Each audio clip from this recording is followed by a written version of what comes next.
What's up, Huckleberries, and welcome to Tuesday's version of the Gary Williams Stone My Lawn Furniture Show. What's going on, fellas? How was your weekend? How's everybody doing? Bry? I'd like to say good, but I would just flat out be lying. So I'm not gonna. Yeah, just got some family shit going on. Yeah, the weekend was all right. It was Spring Fest here in Ocean City. It was pretty nice weather, but not a hugely busy weekend.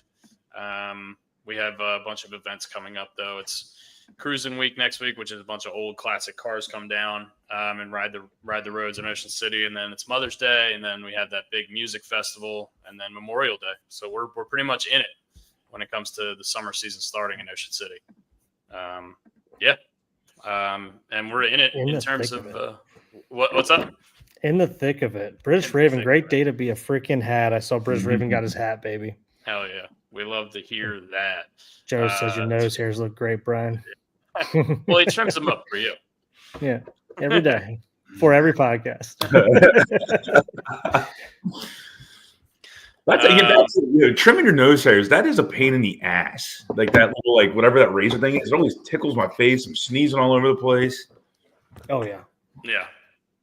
I mean, God, I remember my father, when I was a kid, he would clip them with little scissors. How dangerous is that? And Christ. Nope. Not doing that. That's what they did back in the day, yeah. Probably not doing that. Yeah. That sounds like a nightmare. Yeah. You ever get that nose hair that hitting the other side of your nostril, so you're constantly doing this? Yeah. I've had that happen. Yeah. Yeah, that's the worst. It's brutal. Terrible, man. Anything with your nose, especially when you get a pimple in your nose or on your nose or something like that. Oh yeah. Well, the worst pain is eye pain and tooth pain. I'm just going right there. Ear aches, dude. Never had one. Swimmer's ear or anything like that. Oh my god. Yeah, I've never had an ear infection. I've seen people have them. My mother had a couple of them, and she can only eat applesauce or something because you don't realize how much you move your head moves when you talk and chew and everything. Anyway, talking about didn't have that on the rundown, did we? Yeah, no, didn't. That came out of right field.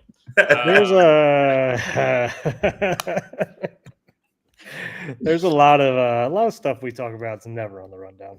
Yeah, most stuff actually. Yeah, really. I think that's the best content.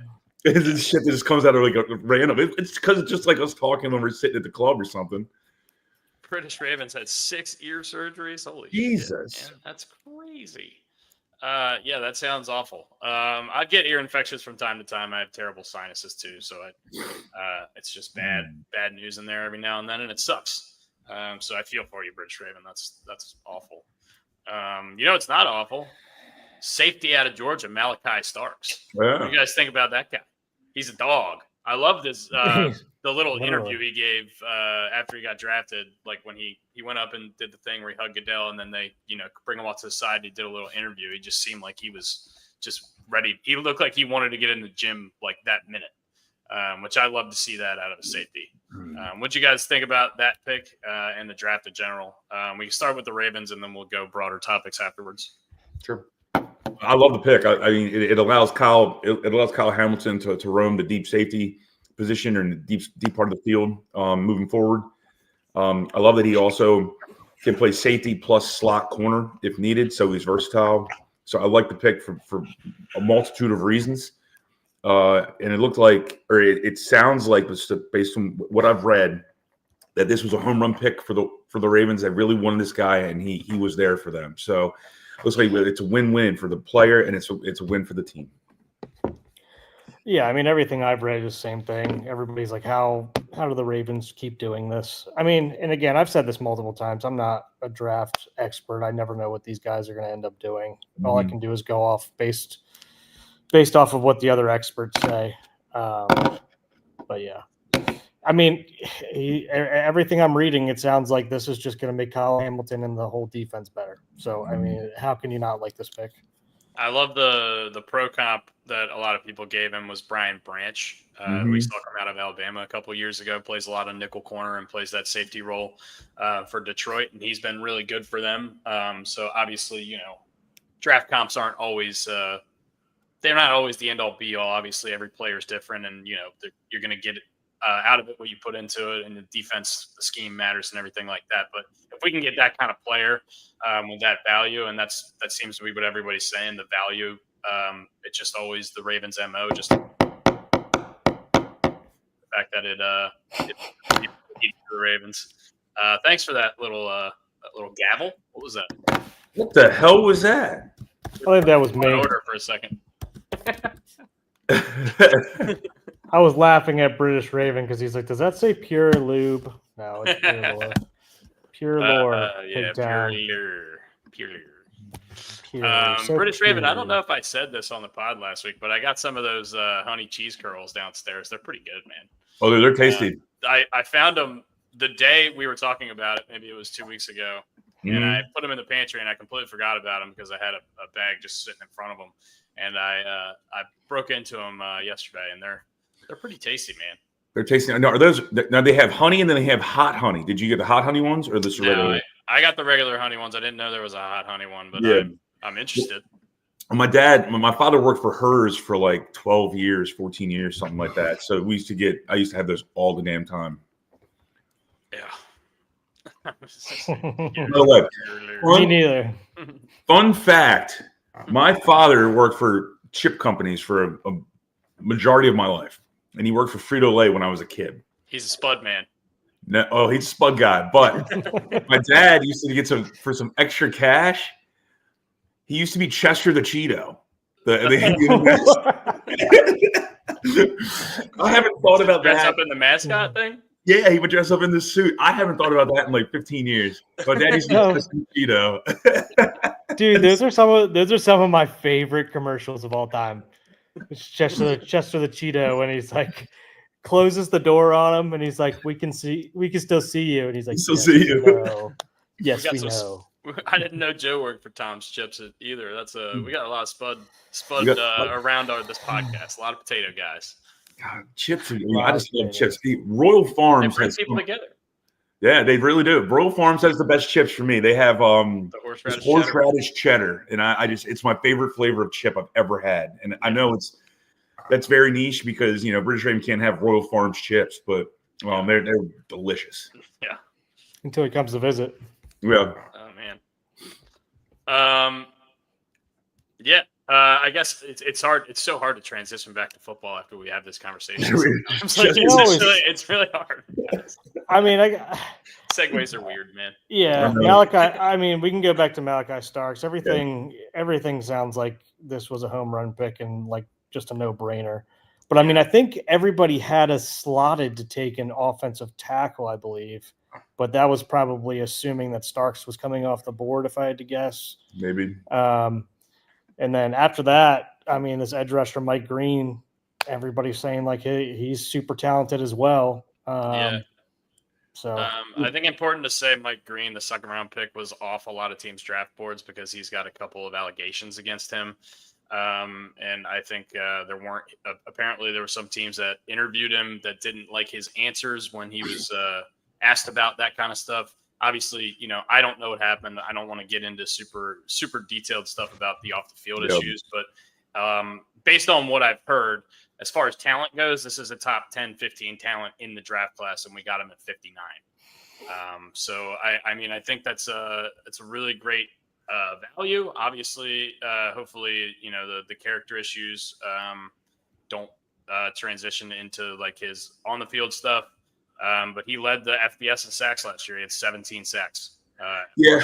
So I'm going to trust the Ravens on this one because of the history they've had with the, let's call it spade a spade. The Ray Rice situation was misery for everyone. Mm-hmm. So for the Ravens to make a pick like this and go out on, go out on a limb, that means they did their due diligence and they followed up on everything. So I trust the Ravens.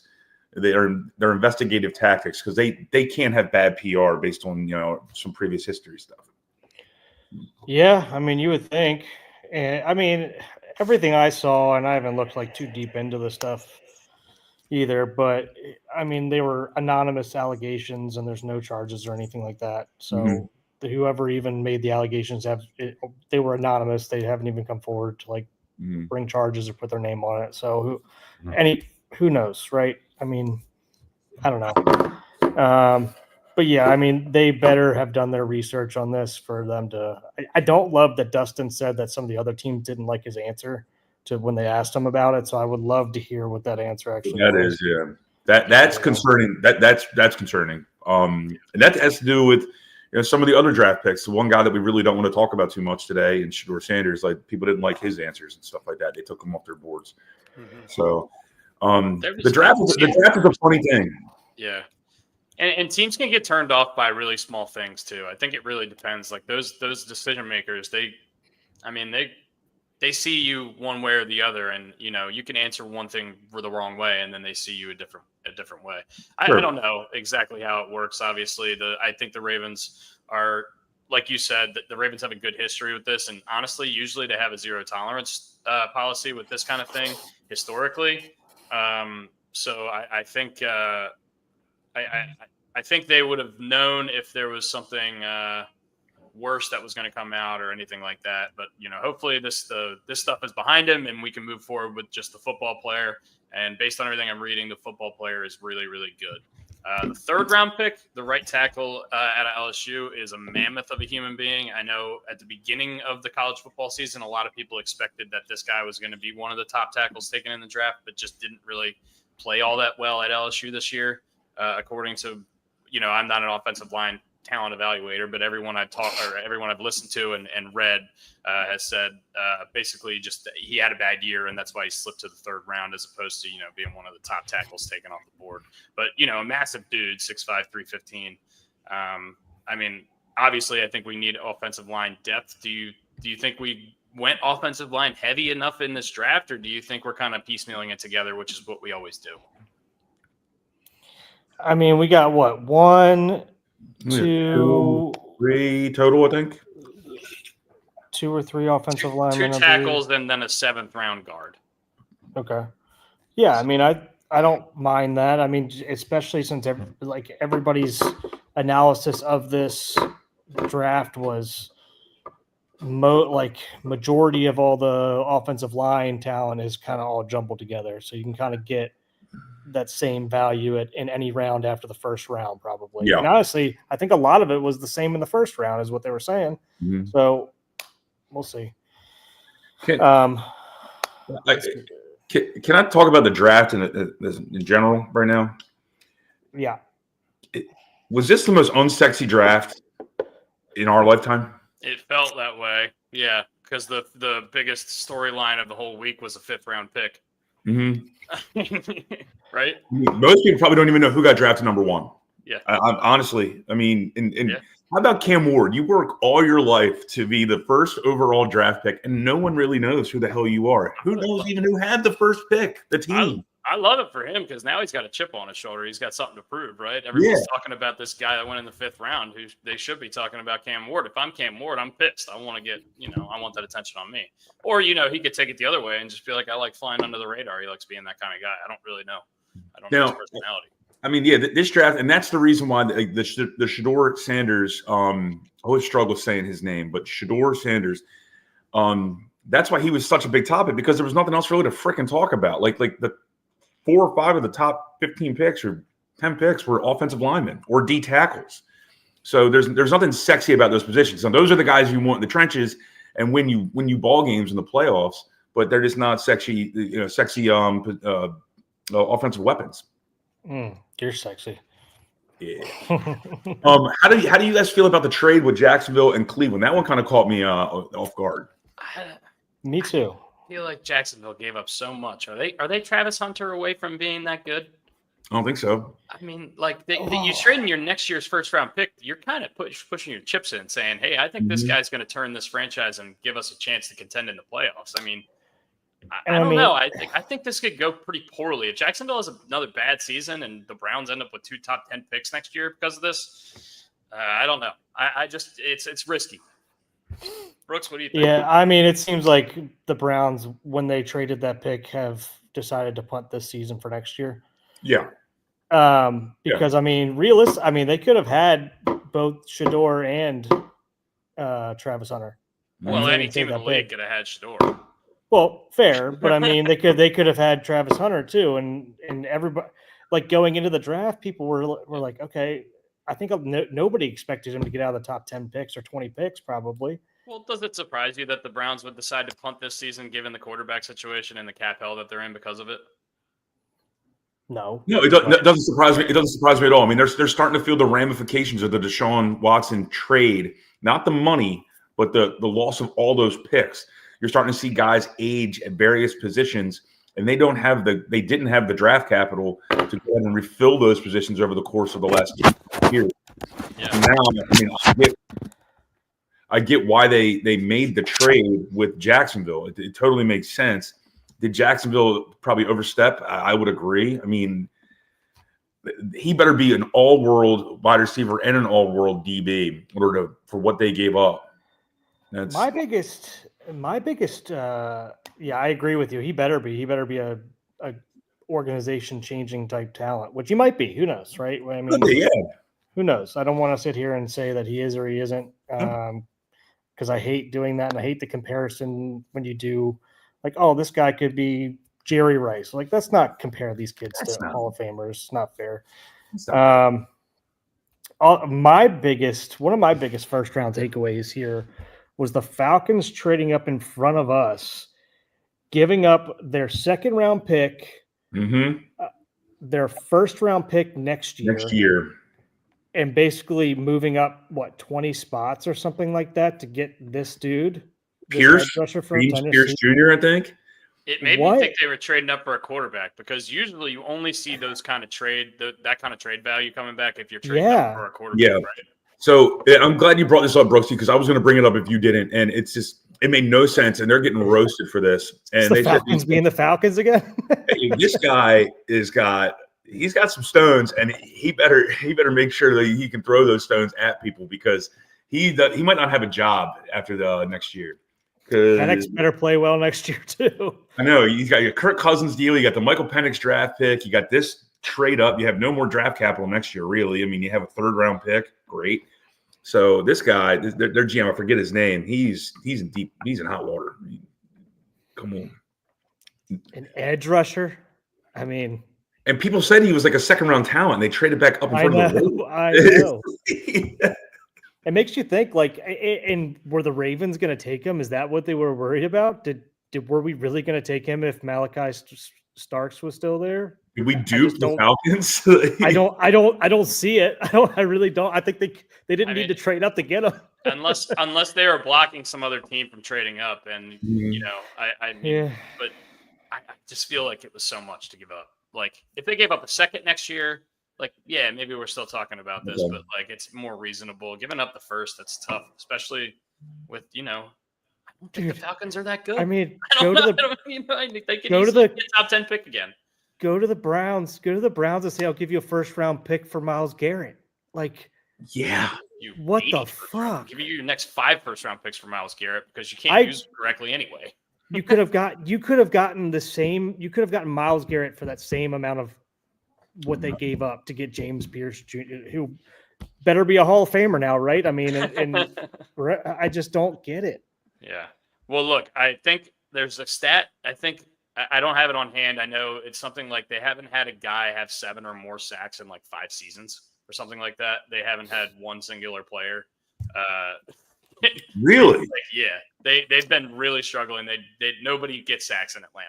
So since they like desperately need a pass rusher. Why can't I remember Vic Beasley's name, but I can't remember my social security number. Well, Grady Jarrett was really good on the interior for them for a while too. But yeah, it's been. Calais was there, but he's not really a sack guy anymore. Yeah, plus he was older when he got there too. By the way, I just want to make another smooth transition right here. Thank you, Katie Bauer, for just telling me right now. Akon reveals he's redoing his entire catalog of songs in country. Awesome. Great. Cool. Thank you. Akon and Young Jesus. I love Akon, man. You get demonetized now. Just trying to take it easy. The rest of the draft, we get this kid, Teddy Buchanan. Teddy with an E at the end, which I've never seen before. Al, don't know much about him. Off-ball linebacker. We get a huge Alabama A&M offensive tackle, Carson Vincent, 6'7", 315. This dude's massive. Sort of feels like a project, sort of like a Daniel Falalele kind of type. You're familiar with the Ravens thing. And then the corner receivers that we took later in the draft, I think, are probably more special team need. And speaking of special teams, Tyler Loop, new kicker out of Arizona, was the number 3 ranked kicker via ESPN, but has been seen making kicks of 65, 70 plus yards. He hit a 62-yarder during the season. Yeah. What do we think about the Ravens going kicker here? Are you surprised? I don't think it's a surprise. I think it's huge. I think it's huge news, though. Yeah. Read between the lines. I mean, that's simplistic. Yeah. And you don't take a kicker during the draft. I mean, we didn't even draft Justin Tucker. You don't take a kicker during the draft unless you are expecting him to play. We've never drafted a kicker. Oh, we've drafted a punter, which I know. But before you even do it, Dusty, don't. I know you don't like them. I think we've drafted 2 punters, haven't we? Who was the dude that got beat up in Fells Point? Kerry Vedvik. He was a kicker. We traded him to the Vikings and then traded that pick for Calais Campbell. That's a good deal. Worked out pretty good. We made out well. Oh man. But that just, you got to read between the lines there, and this probably is the beginning of the end of Justin Tucker. And I know they're going to wait. They're going to say the right things. At the very least, it's a training camp battle, right? Yeah. Like you're going to have to go out there and prove it, and that's if he's still, if he's still on the team, and if there's not more stuff coming out. Obviously, we don't really know because the whole situation is kind of fluid at this point, right? You drafted an insurance policy. That's really what it comes down to. Yeah. It's either that. It's either an insurance policy or they know something we don't know yet. The public doesn't know yet. So one way or the other, he's probably going to play this year if I had to guess. I would assume so as well. Can I do my This looks like a Penn Stater wrote this, so I just want to put that on the screen. Chris is drunk at the club downstairs underneath. He might be right below me right now. Can I do my that's a shame because it has to do with the draft? Yeah. Cue it.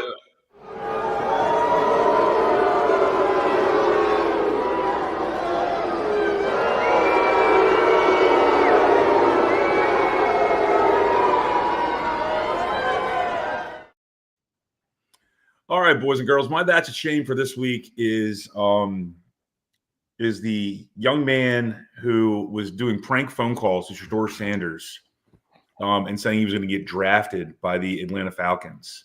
He got his phone number off of an open tablet or iPad, whatever, one the same, and was making prank calls. Now, look, we all did stupid stuff when we were kids. I get it. And I probably would have found it really funny if I was whatever this kid is, 17, 18 years old. But you're messing with people's lives, and that's really that's a shame. Like, don't be a dick. No matter what we think about Shedeur Sanders and all the draft coverage and the media getting duped, you can't be doing that shit. Yeah, it's foolish. Yeah, Ole Miss has had a rough year with the kids, with the guys that go there or in the fraternities there. Between this and like that one story that came out of that girl, they're saying like hooking up with her boyfriend's dad or whatever, that went like national, went viral really quickly, and now she's like going to be probably suing a bunch of people for defamation because it was not real. That was a bunch of frat kids there too that came out with that. So Ole Miss is having a rough go of it this year. Maybe if you're a freshman or an incoming freshman at Ole Miss, maybe just turn your phone off. Turn your fucking phone off, and not to mention you filmed you doing this, so it's not like you can even deny. There's no plausible deniability here. Yeah, and they put it on the internet, like because they thought it was funny, and then this is not good. This is bullshit.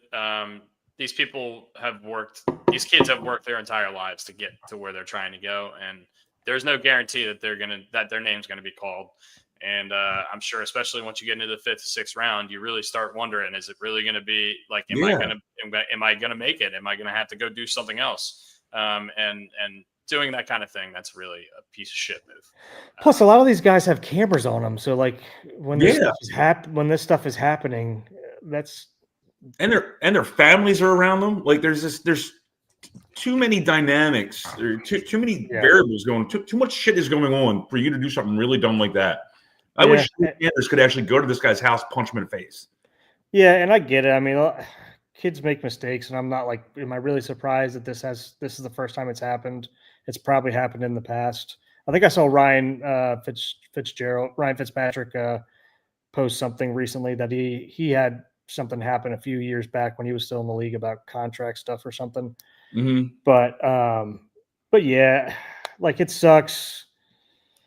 Is it the end of the world? No. Like it sucks that this happened, but it's pretty shitty situation. It's funny we learned something from it. I mean, last week we talked about how Cam Jordan got a phone call, but it wasn't a prank. Like the Browns actually thought they were drafting. They got the name wrong, and he's like, "I've already been drafted in the first round." They drafted Jordan Cameron. What it was like, that stuff's funny because it's an honest, yeah. But this is that's malicious. I mean, I can't sit here and say I didn't do dumb shit like this in high school either. Not like obviously not this, but there's definitely shit that we all regret that we did. Yeah. But and also his dad looks like a hard ass of all hard asses, so he's probably gonna get his ass. Whipped. Yep.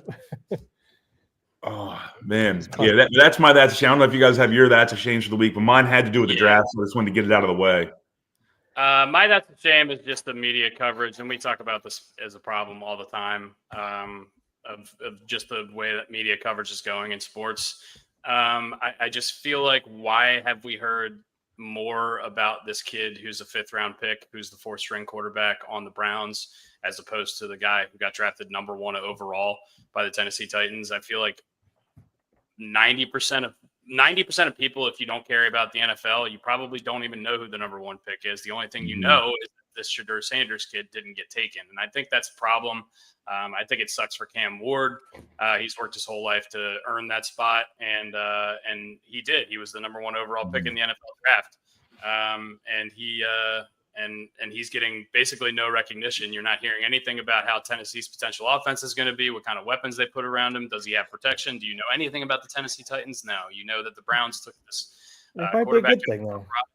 And maybe it's a good thing. Maybe it's a good thing for him to fly under the radar. Maybe it puts a chip on his shoulder. But I just think as sports media, we have to do better, because it's just, I don't think it's correct to, I feel like we're highlighting the wrong thing here. There's a chance that Shedeur Sanders never plays a snap this season in the NFL, and Cam Ward is going to be starting game 1. So there's a chance he doesn't make the team. I mean, sometimes 5th round picks do not make squads. I'm just going to throw it out there. They got Watson, who's probably never going to play a snap for them again. Flacco, Dylan Gabriel, who was drafted before him.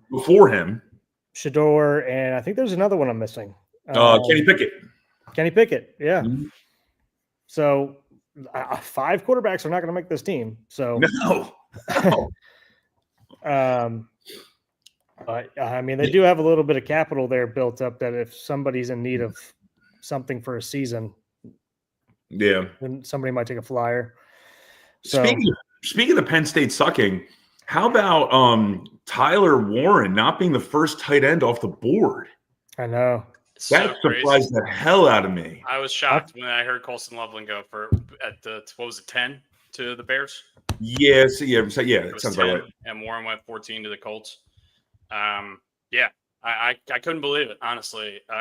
Based on what I've heard, I told you guys a couple weeks ago, leading into the draft, that a lot of people really like this kid from Iowa as well. Or not Iowa, Michigan. Sorry, Michigan. Yeah. Just so used to Iowa being the tight end university, I guess. But yeah, I know a lot of people were really starting to hype this guy up. I know we've been talking a lot about Tyler Warren, but good for the Bears, adding another weapon, and also going in the second round and doubling down and taking Luther Burden out of Missouri, who's an athletic freak, and coming into this season was supposed to be one of the top receivers in college football, obviously. And out that way, but still a ton of talent, and now they've got options all over the place. Not to mention they shored up their offensive line, bringing in Jonah Jackson, bringing in Joe Tooney. with the guys they already have drafted over the course of the last couple of years. So they're literally going all in on Caleb Williams and doing whatever they can to build this offense. Good for them.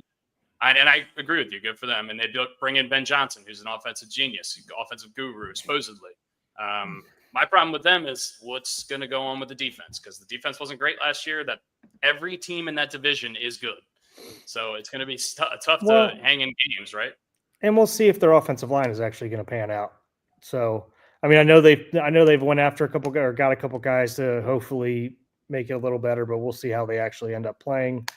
I don't think they were any groundbreaking. I know they got Tooney and stuff like that, but he's kind of past his prime, if I remember correctly. But yeah, I don't think you could have went wrong between Loveland or Tyler Warren. It's probably came down to whoever you liked better. I mean, they both just seem like studs to me. So maybe I'm wrong in that assessment, but Warren is more versatile. It sounded like he would do like running back shit. He would actually throw the ball from time to time. I mean, not that he's going to do that in the NFL, but that was like the big thing for him was he was so versatile. And like everyone kept calling Bill Belichick was still the coach of the New England Patriots. Like that would be like his dream player because he could do a little bit of everything. Yeah. And I guess I'll get my that's a shame out of the way. My that's a shame here is going to be a Calvert Hall grad, Mel Kiper. Just had a ridiculously abysmal draft day, going nuts on the NFL. There's a lot of people calling for him to never do the draft again. Like that's how much he pissed people off. What did he do? I know he was really high on Shador. Well, he just kept going off about Shador. He basically kept going off about it's like Tom Brady went in the 6th round, Dan Marino, blah, blah, blah. Like when it went through all these different Jim Plunkett, I think he went over a bunch of like Hall of Famers, and Aaron Rodgers dropped and all this different stuff. And he basically said like there's a 50-year history where the NFL just doesn't know how to evaluate quarterbacks. They suck at it and all this different stuff. And basically made himself to look like a genius in terms of evaluating talent. And I love what Reese Davis said. Reese Davis looked at him and said, "Hey, we're not all batting 1,000 here, buddy." Like looking at him, like obviously not every single thing that he's thought about players has come to fruition. And we can go back and probably get a ton of receipts from all that stuff. But he basically, and then going right into ESPN to Scott Van Pelt, basically said like what the NFL did to Shador was disgusting, and that's how it cut. And then went to he just went after the NFL as a whole. And I was like, dude, what are you doing, man? You're on TV for 3 days a year, and you just completely just went up in flames. So I agree with you, Laura. I think Mel Kiper is losing his edge as well. But you know what? Maybe it'll end up working out, and Shador is the best quarterback of all time, like it sounds like you think he is. So. Did the media get duped? I don't know. I mean, everyone was talking about first-round grades on this kid, number 3 overall. I mean, did the media get duped? Are they just that dumb?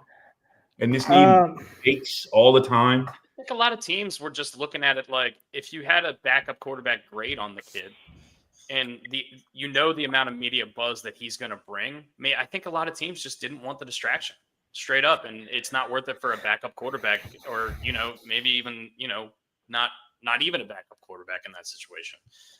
So I don't know. I think a lot of draft people that I listen to are a lot higher on him than the 5th round. I know a lot of people didn't expect him to go in the first. Some people expected him to drop out of the 1st, 2nd round, but going all the way to the 5th was the real thing. Like if he would have went in the 3rd round, we're probably not even having this conversation. I didn't see anybody at all ever report that he was going to drop out of the 2nd round. Mm-hmm. So I don't know where those reports started coming from until after he dropped out. And I'm like, what? Are we just saying, "Oh, I told you so"? Or I was thinking this in my head. Okay, whatever.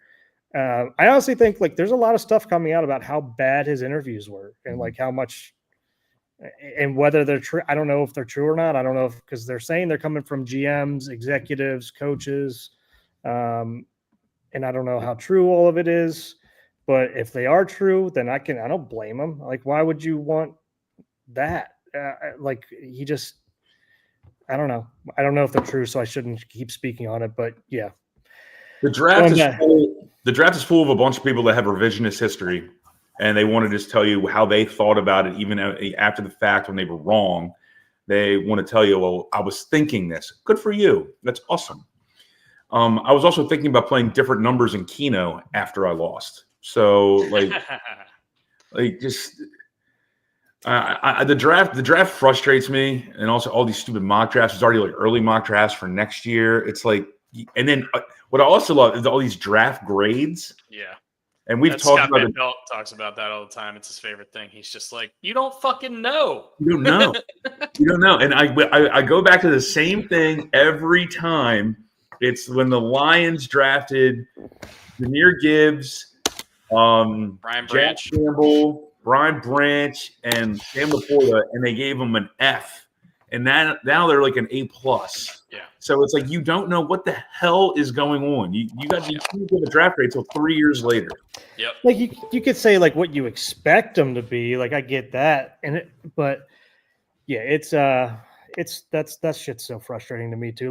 Like you said, 3 years down the road, go back and make an assessment. But these draft grades mean nothing. And to be honest with you, I always go back to the old Colts GM saying, "Who the fuck is Mel Kiper?" Who the fuck is Mel Kiper?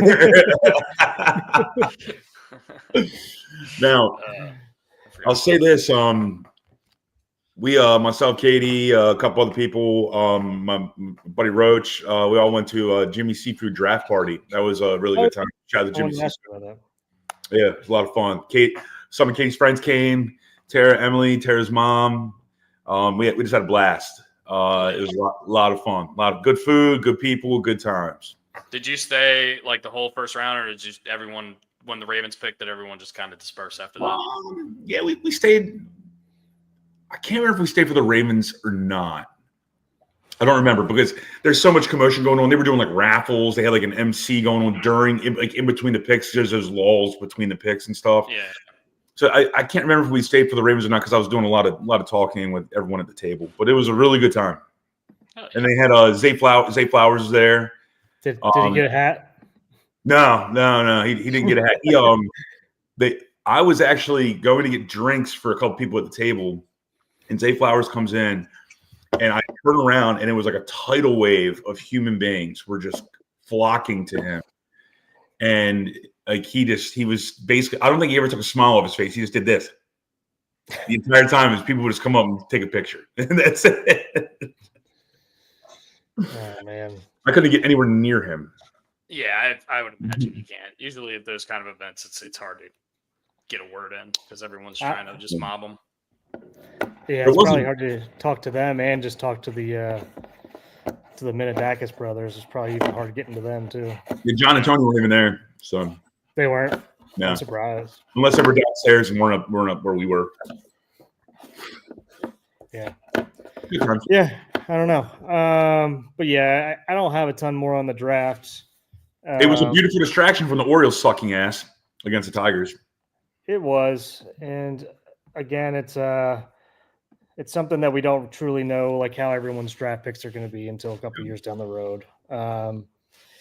But staying with football here, did we ever talk about that the Washington Commanders are getting a new stadium? Yeah, that's awesome. I'm excited for that. At the old RFK location, I guess. Yeah. Yeah, I don't think we did talk about that, honestly. So it's 100% confirmed now? Mm-hmm. Yeah. Scott Van Pelt posted something about it. The legislation got passed or something in order to. Boy, have they needed this. They have needed this since the day FedEx Field opened. Mm-hmm. The day. There are 2 roads to get into FedEx Field and 2 roads to get out. It's a complete effing nightmare getting in and out of that place. Stinks. It is the worst place to travel to. It's not even convenient when you take the tram. It's just a complete nightmare. So yeah, I'm glad. Hopefully they can get that stuff done. I don't know how long does it take to build an NFL stadium these days. A couple of years, I would imagine, right? 5 years. Yeah. Once they break ground. Yeah. And At least 3, probably. I mean, they're still doing Titan Stadium. The Bills, I don't know if they're going to be ready this year or not. Yeah. No, They're no. getting closer. I remember when they were building the SoFi or whatever out there in LA. They were 2 years behind schedule and it cost them an additional $1 billion. Like that's a big misstep. Just gonna throw it out there. I know. I remember the Falcon Stadium took a while too, and that went way over budget as well. Do But you know, Do you find it odd that the Falcons have Chick-fil-A's in their football stadium, but Chick-fil-A's closed on Sundays? no. I mean, they do a lot of other stuff there. And I mean, they're one of the major SEC championship game, baby. You gotta have Chick-fil-A for that. That's Saturday. I mean, all the concerts and stuff they bring in there. Yeah. It's like you can make that one exception. Like the one place Chick-fil-A is allowed to be open is football Sundays at the Atlanta Falcons Stadium. Yeah. Let's make the exception. You get a Chick-fil-A tray for the whole section. Just pass it around. Yeah. That would be awesome. That would be awesome. Yeah, I mean, only other football news, unless you guys want to talk about anything else draft-wise, is that George Kittle. Wow. Mm-hmm. George Kittle signed a 4-year extension worth $76.4 million with the 49ers. I think he was notably absent from like the first mini camp. They were expecting Brock Purdy and Kittle to be both be absent, but Purdy showed up and Kittle did not. So just one less headache that the 49ers are going to have going into the season. This is a 2-year deal. It's not. I'm not reading into the money. I'm not reading into the years. This is a 2-year deal. So is it fully guaranteed for the first 2 seasons? Is that what you mean? It's basically there's opt-outs and like whatever. Yeah, so it's $40 million in guaranteed money, and that's over the next 2 years. Yeah. So this is basically his like thank you for being an awesome player and an awesome teammate contract. This is that because this is where now you can retire a 49er. He's 32, 33, 32, somewhere around there. Yeah, and this is I guess if he wants to stay or if he's still performing well and he wants to play on that contract in a couple of years, then he can. If not, he can go have his twilight of his career elsewhere, which is what a lot of people have been doing recently. But good for George Kittle. He's been a fantasy stalwart for old Team Dustball for a long time. So Team Dustball. yeah. One thing I did that just popped into my head. What are our thoughts on Pittsburgh not taking a quarterback here? Does that basically? Well, they did take one quarterback. They took the quarterback out of Ohio State who won the national championship. Yeah, like in the 7th round or like in the last round or something. But whatever. Sounds about right. Late round pick. Yeah. Does this pretty much guarantee that Rodgers was coming there? I would assume so. I mean, they can't start Skylar Thompson. No. Or Will Howard. Mason Rudolph. Mason Rudolph is their starter right now. Yeah, we've seen that like 8 years ago in the Steelers. Seen that show. Yeah, We've seen that show. Yeah. Miles Garrett with the helmet at his head. Yeah. So this has got Aaron Rodgers written all over. Now Aaron Rodgers came out of McAfee, said he's got some personal stuff going on. That's why he didn't want to sign. I also think he wanted to see if the Steelers were going to draft Jackson Dart. So yeah, what did you think about the Jackson Dart thing? Because we didn't talk about that. What do you think about the Giants trading back up to get Jackson Dart? I loved it. Yeah, I loved it. I hate his hair, but I loved it. So don't you think it's weird that they go out and sign both Russ and Jameis and then still draft a quarterback in the first round? Why go get Jameis? Maybe they didn't know Jackson because you don't know if you're going to be able to get Jackson Dart. I guess, yeah. I guess in hindsight, it just makes the move seem weird, right? It does. Now he's the third guy on the roster, and maybe that's the plan. Maybe they think he needs a couple years, and Russ and Jameis can kind of take this year, and he can sit back and learn from them. Exactly. I was going to ask, what are their contracts? Are they both 1-year deals? So I mean, they're going to be without a quarterback next year. Russ is a 2-year. Okay. But I think basically all 2-year deals are 1-year deals if the team wants them to be. Jameis is a 2-year. It's $4 million per year. Yeah, so it's not much. Yeah, and then did you see Tommy DeVito's agent came out and demanded a trade? Get the fuck out of here! I can't believe we live in a world where that guy played football games less than 2 years ago. I cannot believe that. Dude, I think I told you guys. Well, Brian, I don't think you were on that show. I saw Tommy DeVito's agent everywhere in downtown Indianapolis. Because You can't miss him because he's wearing a freaking fedora, and he looks he looks like he's right out of the mafia. Like you can't miss it. And he was always wearing like a duffel bag, like a sports bag full of, I don't even know what was in it. I'm assuming a pair of rice. He looks like he lives in the 1950s. He does, man. Like every time I went down there during the draft week, I was like, I saw him walking or sitting or somewhere. Like he just found his way into my eyeballs. His backpacks are filled with basmati rice, and there's nothing of value in his rice. What's wrong with Jasmine?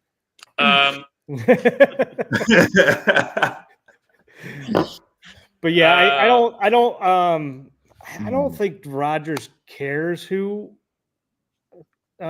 Pittsburgh takes, because he said he's like I'd actually like to like build a quarterback for like when I like come in and help mentor a quarterback, and he's like I don't need to. It's like I'm not worried about money. Pay me 10 M's and I'm done. Like I'll go play. I don't care. But yeah, if he's being serious and he actually has personal stuff going on, then I understand why he's not signing. Sure, but if he's bullshitting, that's stupid. Yeah, I get more frustrated about like he obviously has a tight knit circle, so like shit that comes out and rumors that comes out, you just know they're lies because he doesn't have very many leaks. So, back up. That's a shame. Is Bill Belichick's interview with? What the fuck is that guy? What was that? Wow. Are we like? Is he just like lost his mind, or where are we at with Bill Belichick, guys? Well, his girlfriend is his CEO of Bill Belichick Productions. So did he just take this interview for her, and then she was all pissy the entire time? Apparently, he was publicizing a book. He's promoting a book. Yeah. Well, and apparently, like the girlfriend, there's 30 minutes of it that they had to get rid of because she kept saying, nope, we're not answering that. And then apparently she stormed out at one point, is what it's talking about on TMZ. Oh man, it's and like expected Belichick to follow her, and he didn't, and it was just super awkward. This guy's one of the most well-prepared coaches of all time, if not the most prepared coach of all time. And somehow he just seemed to completely drop the ball on this bad boy right here. He's wearing his ripped up Navy shirt during the interview. Everything about that was just, I haven't watched the entire interview yet. I've just seen the clips that have been put up, but it just, every clip I've watched has been hard to watch. It's tough. It's cringeworthy. So weird. It's just so weird. That guy just hung around Robert Kraft for a couple years too long, I think. He just hung around Kraft just a couple years too long. Just a couple years. Yeah. All right, so I got to see what Joe Rackey's talking about, because if it's way worse, it's really bad. What I've already seen is bad. If it's way worse what Joe's saying, then just don't get it. Transitioning off of football here, we're going to talk about a lot of Orioles stuff here to finish the pod, and some Caps. But I wanted another backup. That's a shame this week for whoever set up the Corn Ferry Tour event this week. The cut was minus. Someone is beating the hell out of the club door. I'll be right back. Okay. The cut was -9. The winning score was -30 and -21. Guys who shot -21 didn't even crack the top 25. I don't know where they were playing. Texas Rangers Golf Club is what it's called. But one of the competitors said they might. We should have just had a putting contest at Pop Stroke. They played a complete joke of a golf course. These are professional golfers who are trying to make a living playing golf, grinding their way, trying to get onto the PGA Tour. And whoever set up this event should be ashamed of themselves. If you have. These are not even the best golfers in the world. These are aspiring to be the best golfers in the world, and they're making this course look like a mini golf course. And to have that many people make the cut too is ridiculous. Yeah, -10. You had -10. That means you guys shoot 67 and miss the cut.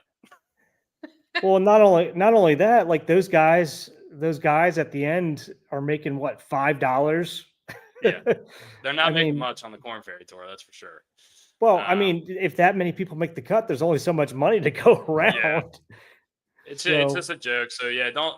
I mean, obviously, whatever. It's a Corn Ferry Tour event. It's not the biggest deal in the world, but I just feel bad for the competitors who are trying to make a living playing golf, and they have to, go out there and play a course that's obviously not a competitive course for professional golfers to be playing. That just seems ridiculous. I thought that was crazy when I saw it. So I just wanted to bring it up. Yeah, let's how about the Caps up 3-1? That Tom Wilson benches clearing, all that altercations, all that stuff that happened in over the course of the weekend. Brian, we're talking now about the Tom Wilson stuff and what happened over the course of the weekend. Let's just get into that.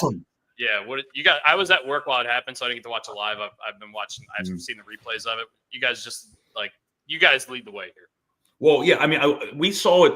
I saw it live, but I had the volume turned off, so I don't really know what instigated it. But just the way it all, played out, given that it was the beginning of intermission, and so the benches were actually empty, and then the fact that the ref was right in the middle, and there's just punches getting thrown around the ref. That was awesome. Dude, it was incredible. I don't even really know what instigated it either. I know the one guy was over there chirping. I mean, they're always chirping it seems like right before intermission, and there's always some pushing and shoving or whatever going on. But that was pretty fun to watch him throw him down on the bench. Yeah, and then Tom Wilson doing the cry thing, he was imitating he's crying and basically calling the guy some derogatory names. Yeah, I love that he was just going like this as the guys were walking off the bench. I love that. Well, not only that, he's doing it in Montreal, and the whole crowd is probably sitting there like, what the fuck? He hit somebody later in I don't know if it was that game or the next game.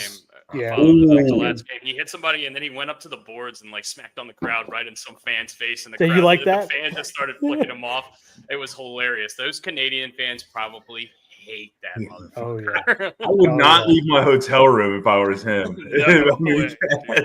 Don't get takeout. They freaking eat, sleep, live, breathe hockey in fucking Montreal, Canada. That I was gonna say I would be pissed if I were them too, but the atmosphere there has been incredible. It was really loud watching on TV if you guys didn't have the volume on. It was why playoff hockey is the best. The energy it was second to none. It was raucous, man. It was and even PFT was talking about it the other day, he was tweeting about it because he went to the game in Montreal and he goes, man, I haven't been to an atmosphere like that maybe ever. That's crazy. That's awesome. It's so awesome. It probably feels like you're at a college football game almost. It's that kind of energy. It's intense, and they really do not like each other in the series, but they also have a lot of respect for each other, which is why I like hockey a lot because it feels like they know when to stop. But also, they're kind of full go, and I love it. And then we had both the goalies went out hurt the other night too, and it kind of looked Logan Thompson's injury looked a lot worse than I guess it was because he came back the other night. I know, I couldn't believe he was playing.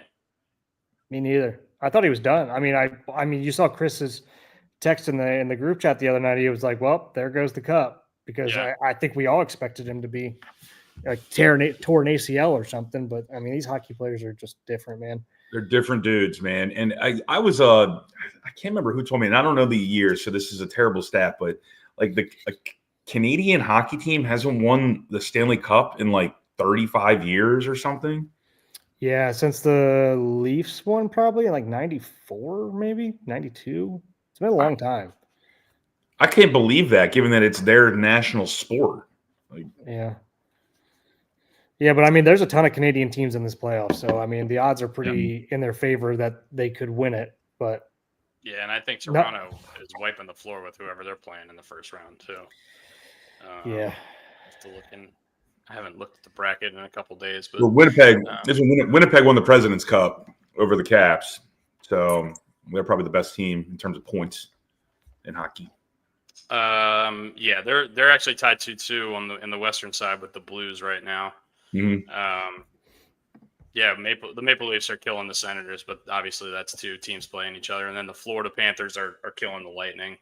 We'll probably end up playing one of those teams. I think they reseed in hockey. Oh right? yeah, they do. Yeah. They Because, reseed, yeah. So it's weird.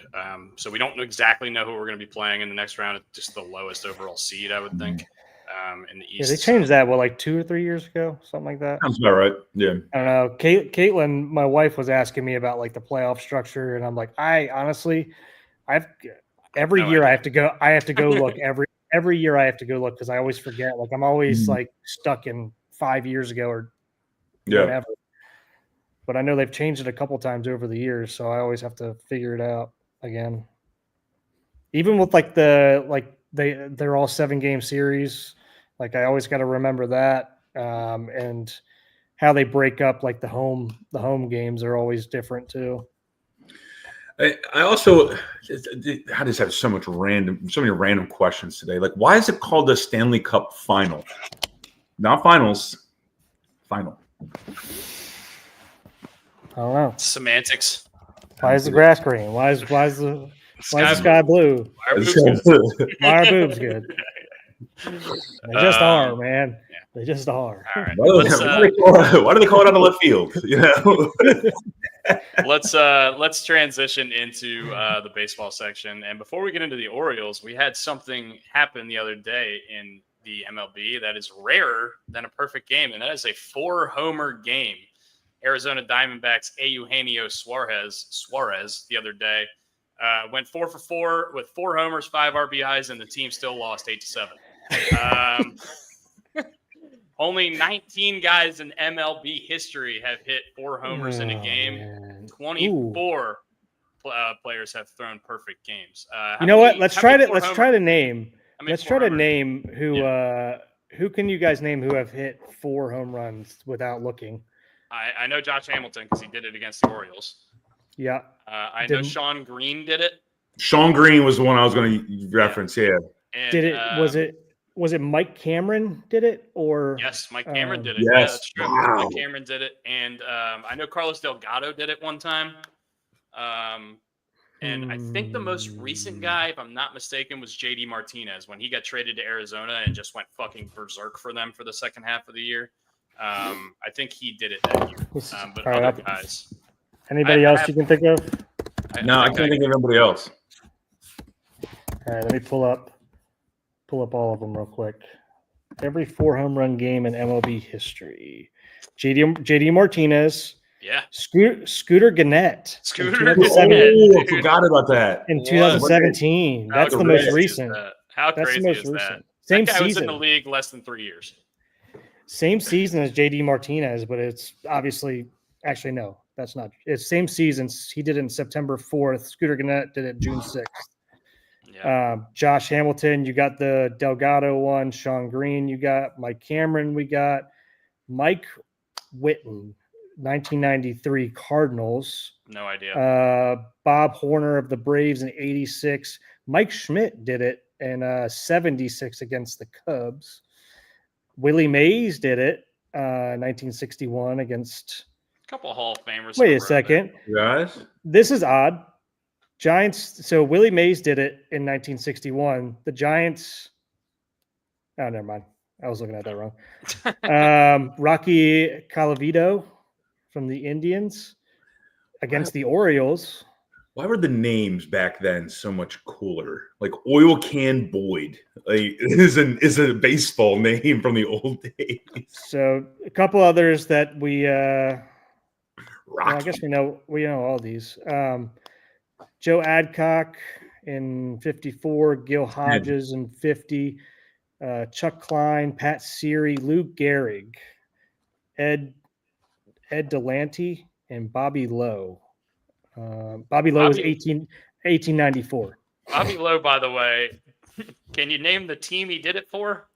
The Cleveland Spiders. I'm guessing the Cleveland Spiders. No, I'm looking at it right now, and I was gonna say guess his team. The Boston Bean Eaters. The Boston Bean Eaters. Oh, Boston Bean Eaters. Oh man. There was a story, and it just we can look it up, but there's a singular event that I got. Okay. All right. Now we know. I like it. There was a story about to get fans to come to a game. I forget the team, but it was like back in like the 50s. They had a all-you-can-eat spaghetti eating competition where one of the players during the game, one of the players for whatever team it was ate against an ostrich, and the ostrich died eating too much spaghetti. Like, this is the weirdest shit possible. This is why baseball is the best sport of all time. Just right around the time that the Cubs introduced the Billy Goat. Oh, the Billy Goat. The curse of the goat. Baseball, you can bring baseball to anywhere you want to, even ostriches and spaghetti. I mean, it's crazy. You can do whatever you want. Speaking of the Cubs, them or Detroit might be the hottest teams in baseball right now. Yeah. We saw Detroit firsthand. They shoved it on our asses. I think we had like a 8-game stretch where our run differential was 63-6, something like that. I don't know if it was 8 games, how many games it was, but I saw that was the last however many games. Pretty brutal stuff. Obviously last night, good stuff out of the Orioles. Although it got a little chippy there in the 7th and 8th, but the Mountain came in and closed the door. Our boy Steve Sugano just continuing to prove that he's the best pitcher on the Orioles pitching staff right now. Unbelievable. And our buddy Sean Floyd took his under on strikeouts last night. He had his career high. Dude, I'll tell you what, that splitter was dancing. Oh yeah, it was Ted dancing. Hell yeah, Ted dancing. I mean, not only for whatever reason, like his was dancing, and then like Felix threw a couple there that were really nasty too. So I don't know. Is the humidity up? Is the humidity up out there or something? Maybe the one Felix struck out Judge on was nasty. Yeah, that was filthy. Like there was no shot he was hitting that pitch. And I'd like to see him running up to 98, 99 on that last pitch of the game too. Mm-hmm. He's starting to get that. Feels like he's starting to get a little bit more of that velo. Whereas at the beginning of the season, we were seeing more 96, 97, right? Yeah. But did anyone see? Speaking of splitters and pitching, did anyone see Ben Johnson, the head coach of the Chicago Bears, start the first pitch? Dude threw a nice little splitter. Yeah, it's a movement. I'm like, whoa, what's that? All right, I like it. I like that. Would you go knuckleball, or would you throw as hard as you can if you were throwing out a first pitch? Throw as hard as I can. Yeah. And I'm getting on the mound. I'm not throwing in front of the mound. No, I'm definitely not throwing in front of the mound. No. Yeah, I can't throw a knuckleball that's any kind of consistent. So I'd probably throw the heater as well. But if I got a couple of shakes at it, maybe I'd go for the knuckler and mix one in. You ever hear George Bush tell the story about Derek Jeter talking to him about throwing out the first pitch after 9/11? No, but it's like one of the most iconic scenes in like baseball history. George Bush is he said he's like warming up in the cage, the indoor cage, and Jeter comes in, they're talking, shake hands, all that stuff. And he just goes, "Do me a favor, don't bounce it," and then walks out of the room. I mean, the man threw a strike while wearing a Kevlar vest underneath his jacket. I mean, that's pretty impressive. Gotta be tough to do. Yeah. Yeah, they don't move or breathe very easily. Yeah, let's. I think if I threw at the first pitch, I'm going to turn around and throw it as far as I can over the center field wall. Okay, Trevor Bauer. All right. Do you guys want to start with the Yankee game last night, or do you want to talk about the Detroit series? Do you want to talk about the injuries? Where do you want to go? Brian or Brooks, let's go to you. Where do you want to go with the conversation on the O's? Just in general, we can kind of go different. There's not much to talk about with the Detroit series. Bad pitching.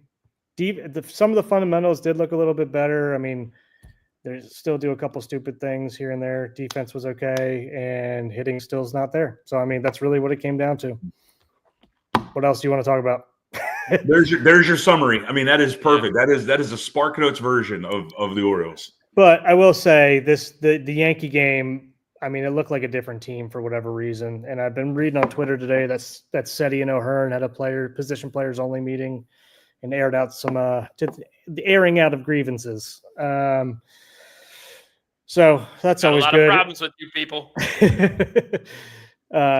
So apparently a lot of people were reporting that the energy on the bench last night was just by far the best of the season, like head and shoulders after that meeting. So hopefully this continues. I'm not usually a huge fan of players only meetings. I don't believe in them for the most part. But hopefully this one stuck, because a lot of times when stuff like that happens, doesn't work out very well.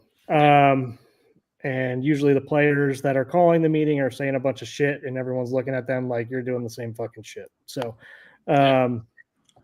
but it sounds like the energy was up again on the bench. They brought back the sprinkler, which I know everybody was talking about. We get a great start out of Sugano where we scored first, so we're not playing from behind. Obviously, we didn't put up as many runs or have all the hits that we wanted with runners in scoring position and stuff like that. But let's take the good with the bad. There's improvement there. Gibby's coming back today to make his first start, which I'm super pumped about. And then one thing that's really bothered me a little bit today when I read it, I think it was Hyde said that they're basically getting an adult back into the warehouse again, which is don't love the way he put that. So yeah, but yeah, I'm excited. Yeah, I'm excited. I mean, look, things Charlie are looking Morton's up. Not an adult, right? What did you say there, Dusty? Charlie Morton's not an adult. Well, they're not not familiar with benchmark. him, Yeah, that's true. and it's hard. And it's hard to have a voice when you're not performing either. Yeah, so that's true.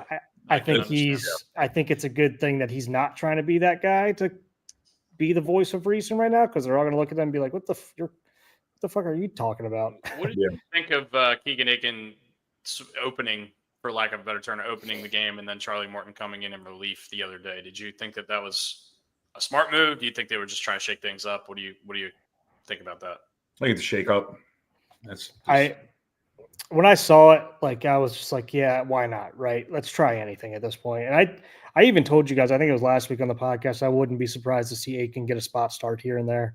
Yeah. Because I mean, that's literally what we brought him here to do, was basically be the Cole Irvin before I think we got him before Cole Irvin. But he was supposed to be a spot start guy and was a starter coming up through the minors and everything like that. So, it was one of those things. It's like, yeah, let's just fucking try it. Why not? Right. But he looked good. He looked good last night. And Morton, unfortunately, I don't know. Everybody was like, oh my God, he touched 97. Are we really surprised he's touching 97? Like, and does it really matter if he's not throwing strikes? His ball's moving a ton, which is great. But if you're not throwing strikes, I mean, he's been consistently 93 to 96 all through spring training in the beginning of the year. So the fact that he touched 97 and everybody went wild about it, I was like, why? Great. You don't think as the season goes on, he's going to run one up there every once in a while? If that's how he's consistently been throwing velo wise. So I don't know. We'll see. Reinforcements are coming, and we're seeing our first one come back here tonight. And I guess with that, let's talk about some of the IL stuff with Gary Sanchez and Westberg going to the IL for 10 days. Don't love it. Also, in that same injury report, Grayson Rodriguez transferred to the 60-day. Colton Cowser transferred to the 60-day. That's surprising. We select the contract of Maverick Hanley, catcher from AAA, who love the name. Name. Honestly, I can be completely honest with you and say I had never heard of the guy until this report came out. And we also selected the contract of Emmanuel Rivera, aka Jersey Jerry, I believe. Yep. We call him Jersey Jerry for anybody watching. Yeah, we call him that. But yeah, I mean, he produced pretty well for us last year towards the end of the year, and the spots we needed him to. But don't love all this movement. What did you Cade think Stroud? Cade Stroud is also on his way up, and Chase McDermott is making his first rehab start. That's good. What did you think about Cowser going on to the 60 and Grayson going on to the 60? I think we kind of expected it with Grayson. I don't know if I expected that with Cowser. I did not expect it with Cowser. No. Why? I mean, he's got a broken thumb. You think he's coming back in 3 weeks? Obi broke his leg and came back in 4. So yeah, I feel a little bit. I I mean, can hold out hope at least, but and it's not 60 more days from this point. It's Yeah, retroactive. retro. I Yeah, know it's that. it's retro. So It still is, yeah, can they pull him off earlier than 60 days? Or whatever the hell however many days are left on that? Can you pull them off, or you got to go through those? I think you got to go through it. So before this, a couple days before this, we found out that Tyler O'Neill was going to go on the IL, and I know people have been frustrated with him defensively, and but he was pretty much our only consistent offensive player to start the season besides Seti.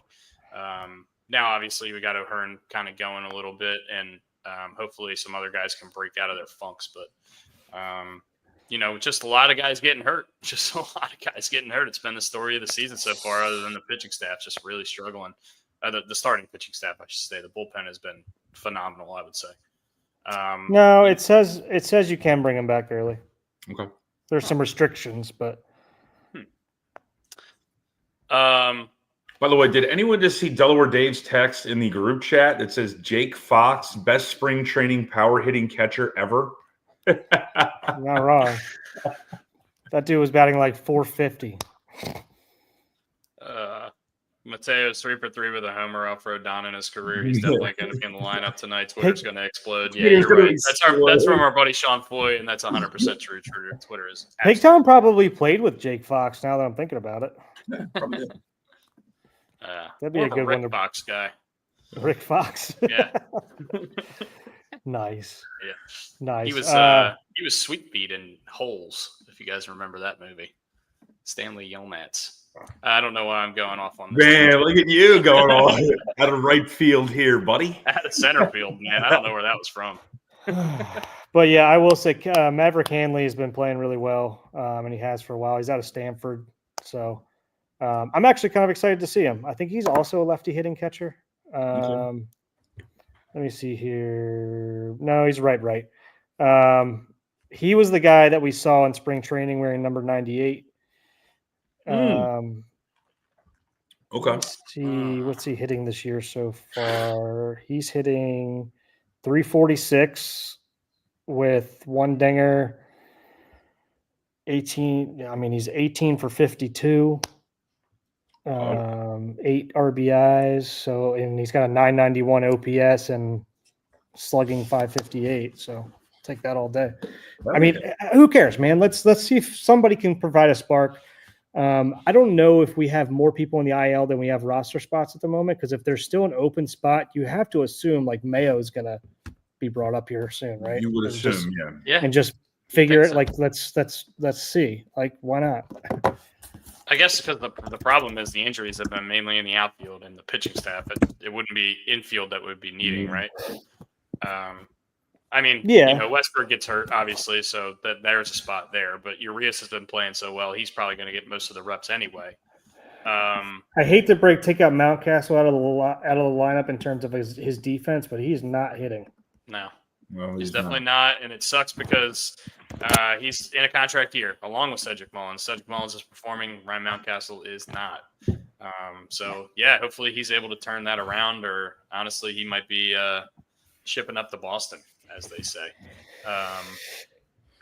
We'll see. I mean, sorry, go ahead, Brian. No, you're all good. I mean, we just want to kick Orioles. I do have some baseball topic I want to bring up, but I just staying in the Orioles series just for now. I saw over the weekend, and you guys probably saw last night because he pitched last night. Devin Williams, who was one of the best closers in the league over the course of the last few seasons, was a big free agent or big trade acquisition for the Yankees. Got removed from the closer role over the weekend, and he pitched last night against the Orioles and actually had a scoreless inning. But a 10 ERA to start the season for him. Really not what we're used to seeing. Yeah, not what we're used to seeing out of him. And I don't know what that means for the Yankees bullpen, especially the back half, but it can't be great, right? Because they allocated a lot of resources for him. Yeah, I mean, you just hope he figures it out. I mean, they booed him off the mound basically and opened on their home opener for giving up 1 or 2 runs. Classic Yankees. And didn't even – I think he got the save in that game. or didn't even blow the game. He just gave up 1 or 2 runs and they booed him off the mound. And then apparently he hasn't been right since. So coming from a guy who, I mean, we've talked about this with the Orioles. I don't think this is a guy who's ever experienced any kind of failure in terms of being up in the majors. Like, the guy's been incredible since he's been here. So I got faith that he'll figure it out. I'm sure he's going through a little bit of a mental fuck right now. So we'll see. I don't know. I haven't watched him enough this year to say if is it mechanics? Is his stuff not very good at the moment? Not 100% sure, but I would assume it's probably a lot of mental. Yeah. And that sucks for, it sucks for him, especially because pitching in New York is not easy, number one. Being a closer is not easy, number two. Being a closer in New York, combining those two things is really just something. You got to be a special kind of cat to handle both of those situations individually, let alone at the same time. So hopefully, if it's mental, hopefully it doesn't derail his career, because that guy is one of the most fun pitchers to watch in the league. His changeup is filthy. So, yeah, I mean, obviously, works out for the Orioles' sake at this point, but, we're not rooting for anybody's careers to get derailed here, especially when they're one of the best pitchers in the league over the course of the last few seasons. No, and Tyler, another thing to bring up, Tyler Glasnow is now out. I don't know if they've said what his actual injury is or not, but I saw that him and Snell are both on the IL for the Dodgers. Not that they have a need for pitching depth. They've got Shohei Ohtani just sitting there waiting if he needs to. It's right shoulder inflammation, so I'm sure they're trying to figure out what similar injury as Snell. That's what they're saying. Shoulder inflammation with Snell as well. Okay. 15-day IL is what he got placed on. Also thought that it was interesting that Tristan McKenzie cleared waivers and accepted the AAA option for the Cleveland Guardians. I did not think he was going to clear waivers. Pretty surprising, but he's also been pretty rough. I'm like the club custodian right now. So many people beating on the door to get in this place. Well, you know what? If they don't have a key, they can't get in. Yeah, look, we've got 2 more against the Yanks here at home, and if we win those 2, we're 3.5 out of first.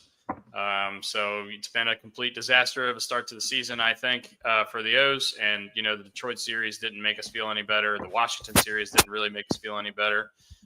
But we just need to string a couple wins together, and who better to do it against than the New York Yankees? Hopefully the vibes from the team dugout last night can stay that high for the rest of the season, or at least for some consistent part of the season, because it just doesn't feel like we've had the energy that we had last night most of the year. So, yeah. I wanted to bring up what Jacob Calvin-Meyer, I believe, reported on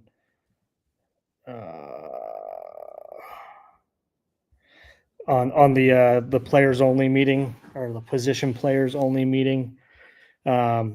So they talked about sticking with like the sprinkler. Cedric Mullins, I gave my thoughts on what I saw and what I was feeling energy wise in the dugout. Ramon Urias, it felt different today. I felt like everybody had a different energy level. Adley said, if you don't talk about it, you don't know what makes this team good or not good. Ryan O'Hearn said, we know what we can do, or we know that we can get hot, and we're about to do that. And I believe Cedric said the same thing as well, in terms of, or was it Kramer? Like, hey man, like we can rattle off 7-8 games in a row pretty easily if we get going. Yeah.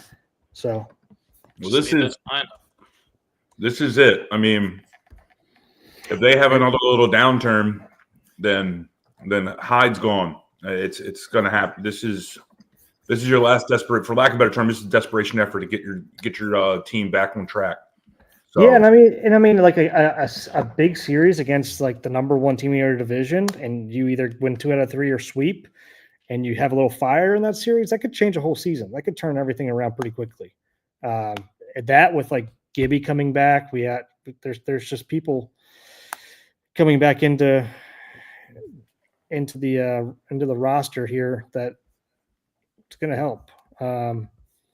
One thing I did want to bring up, which I thought was interesting, why is Tyler Wells behind in his rehab, behind Bradish in his rehab, when for all accounts, he should be way ahead of him in terms of the kind of surgery that he had.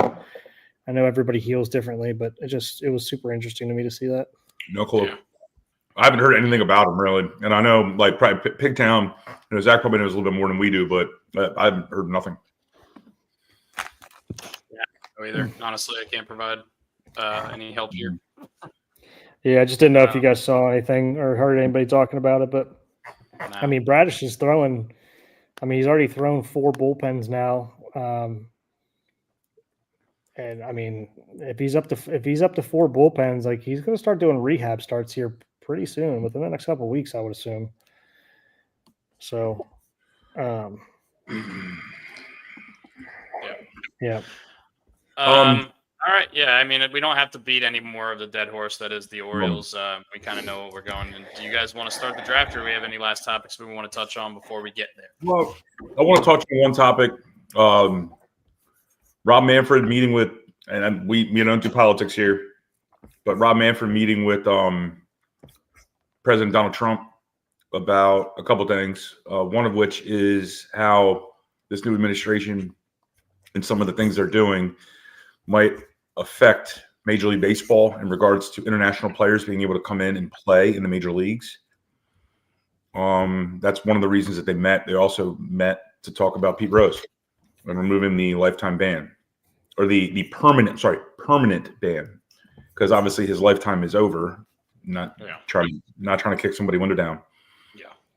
But I mean, the Pete Rose topic is always something that people really harp on. I always say that the best thing that ever happened to Pete Rose is he didn't get in the Hall of Fame, because everyone brought up Pete Rose every single year in, was it June or July, whenever the Hall of Fame inductions happen. Mm-hmm. But I mean, I wouldn't posthumously, him getting in the Hall of Fame would be awesome. It'd be amazing, and his family members or somebody that wants to speak on his behalf, giving a speech for Pete Rose would be really killer. But this is he's now eligible for the Hall of Fame. He won't get elected into the Hall of Fame. That comes down to the voters and all that stuff. But that's not that's not official, right? They just discussed that. They discussed it, yes. Yeah. But it seems like the president wants this to happen. And this is like, you scratch my back, I scratch yours kind of deal. And I don't know. And then this could be a win for Rob Manfred. He could say he let Pete Rose back into baseball. Yeah, and I'm sure a lot of the older generation would not be happy about it. Without a doubt. I don't know. I mean, there's a lot of the older generation in terms of like Hall of Famers who want him in. I mean, I know. Yeah. It's a pretty divisive thing, right? Our hometown guy, Cal Ripken Jr., said he needs to be in there right now. Yeah. So it's I don't know. I just it sucks that this has to happen after he dies. Mm-hmm. Well, because then Pete Rose never really apologized. He wrote a book about him betting after lying about it for forever. Yeah. He didn't handle it the right way, and honestly, if he did, things might have gone differently in his lifetime. I'm intrigued by, because obviously baseball is such an international game now, and it has been for a very long time, at least last like 15, 20 years. I'm intrigued to see like how those conversations went about. Like, I don't know exactly what the regulations are on people being able to come into the country. So it's just interesting, and to see a Major League Baseball commissioner is going to the White House to talk about things. It struck me as very different. A different topic than what we are used to talking about. Yeah. On a lighter note, did you hear what Ryan O'Hearn got caught on a hot mic saying last night after his home run? He apologized. Did you see? He apologized. Don't apologize. Don't you fucking apologize. What did he say? I have no idea. He said, "Suck my fucking balls." Nice. He got caught on the hot mic, and the first thing in the post-game press conference, he was like, "Yeah, I just want to apologize to all the kids who were watching. I'm really sorry. We're in the heat of the moment, or whatever, something like that." Who was he saying it to? He was just in general. He just hit the home run, and he was excited, and he was celebrating, and that's to the whole Yankees organization, probably the city, and all of their dead Hall of Famers as well. He said it to all of them. T-shirt. All of the dead Hall of Famers. You couldn't wear that T-shirt anywhere. Oh man! Oh, should we get that T-shirt made? I mean, we really messed up not getting the Brian McCann T-shirt. made Yeah. last year. James McCann. James McCann. Yeah, I always do Brian McCann. Yeah, James McCann. Suck my fucking balls.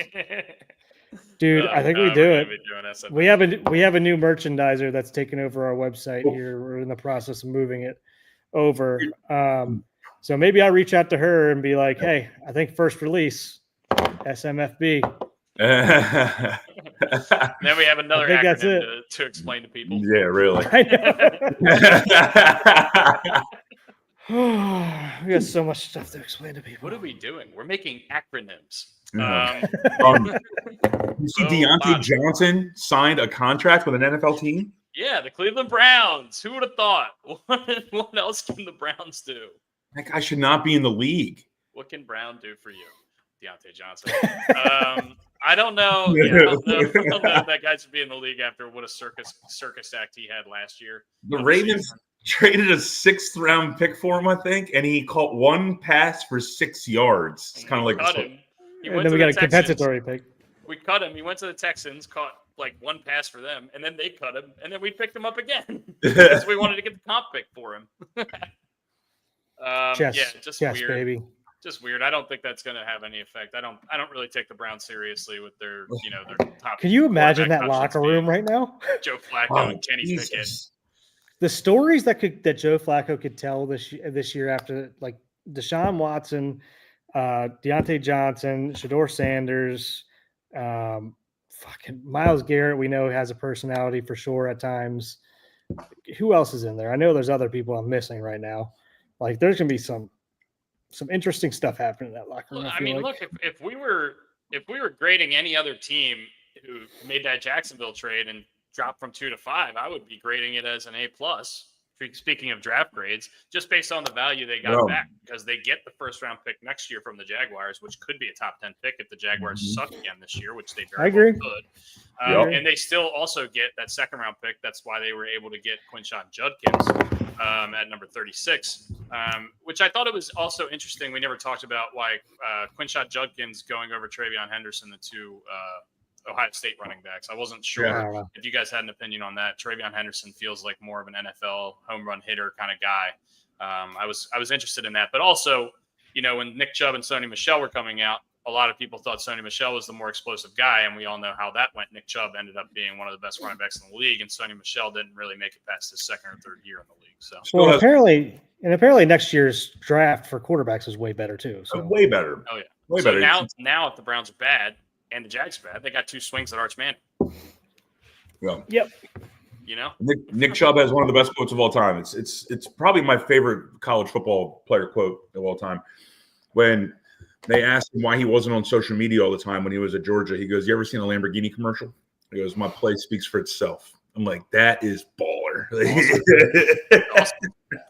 You ever seen a Lamborghini commercial? Where he had to have stole that from something. That's awesome. Oh, probably. All right. I think it's time to get into our snake draft. Who won last week, Brooks? The best number 1 overall pick snake draft. Didn't get posted. You didn't post it. We didn't post it. Whoopsie daisy. Uh-oh. Well. Do a draft randomizer. Randomizer. How do I do that? Here, I'll go into ChatGPT and say, Dusty, Brooks, Brian, to randomize order. Make a random draft order.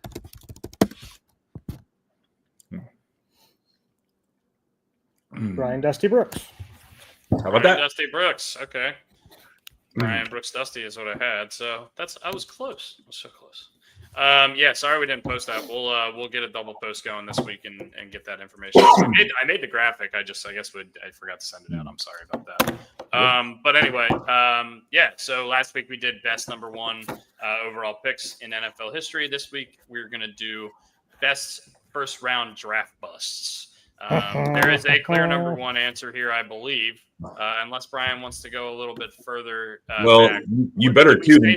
We said since 2000, correct? Is that the criteria? We said since 2000. Okay. Well, you got to cue the music, man. You got to cue it. Yeah, right. What are we doing? What are we doing?